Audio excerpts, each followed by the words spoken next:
আজ থেকে প্রায় ৩২০০ বছর আগে মিশরের প্রাচীন মাটিতে রাজত্ব করতেন এক শক্তিশালী ফারাও। তার নাম রামেসেস দ্বিতীয়। সময়ের ধুলোর ভেতর চাপা পড়ে থাকা তার জীবনের অনেক অজানা দিক আজ উন্মোচন হচ্ছে বিজ্ঞান ও প্রযুক্তির যুগান্তকারী অগ্রগতির মাধ্যমে। রামেসেস দ্বিতীয়, যিনি রামেসেস দ্য গ্রেট নামেও পরিচিত, ছিলেন মিশরের ইতিহাসের অন্যতম প্রভাবশালী শাসক। তার মমি আবিষ্কৃত হয়েছিল ১৯৮১ সালে, কিন্তু তখন থেকেই এটি ছিল রহস্যে ঘেরা। আধুনিক সিটি স্ক্যান এবং ডিএনএ বিশ্লেষণের মাধ্যমে বিজ্ঞানীরা জানতে সক্ষম হয়েছেন তার জীবনের অনেক না বলা গল্প।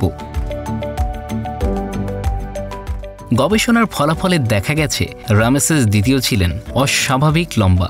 তার উচ্চতা ছিল প্রায় ৬ ফুট ২ ইঞ্চি। তার চুলের রং লালচে বাদামি, যা নির্দেশ করে তিনি হতে পারেন শারীরিকভাবে চমৎকার স্বাস্থ্যের অধিকারী। তবে যৌবনে তার স্বাস্থ্যগত দিকগুলোর তথ্য আরও চমকে দেওয়ার মতো। সিটি স্ক্যান থেকে জানা যায় যৌবনে তিনি ছিলেন শারীরিকভাবে বেশ শক্তিশালী, কিন্তু বয়স বাড়ার সঙ্গে সঙ্গে বিভিন্ন রোগ তাকে দুর্বল করে তোলে। আর্থ্রাইটিসের কারণে তার হাঁটু ছিল ক্ষতিগ্রস্ত এবং দাঁতের অবস্থাও ছিল খুবই খারাপ। তবে মিশরের শক্তিশালী সাম্রাজ্যের নেতৃত্ব দেওয়ার জন্য তিনি ছিলেন অবিচল।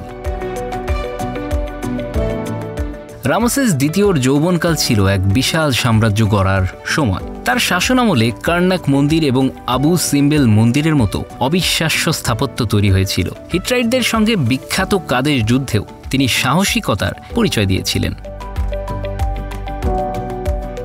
গবেষণায় উঠে এসেছে রামেসেস দ্বিতীয়র দৈহিক বৈশিষ্ট্য ও স্বাস্থ্য তার জীবনে বিভিন্ন পর্যায়ে প্রভাব ফেলেছিল। তার নেতৃত্বের গুণাবলীর সঙ্গে তার শারীরিক সক্ষমতা ও সীমাবদ্ধতা মিলিয়ে বোঝা যায় কিভাবে তিনি তার সাম্রাজ্যকে ঐতিহাসিক উচ্চতায় নিয়ে গিয়েছিলেন। ফেরাউনের জীবনের গল্প যেন মিশরের প্রতিটি বালুকণায় খোদাই করা। বিজ্ঞান আর প্রযুক্তির হাত ধরে তার যৌবনের রহস্য উন্মোচিত হয়েছে, কিন্তু এখনও হয়তো অনেক কিছুই আবিষ্কার হওয়ার বাকি। ৩২০০ বছরের দীর্ঘ সময় পেরিয়ে এসে রামেসেস দ্বিতীয়র যৌবন নতুনভাবে উদ্ভাসিত।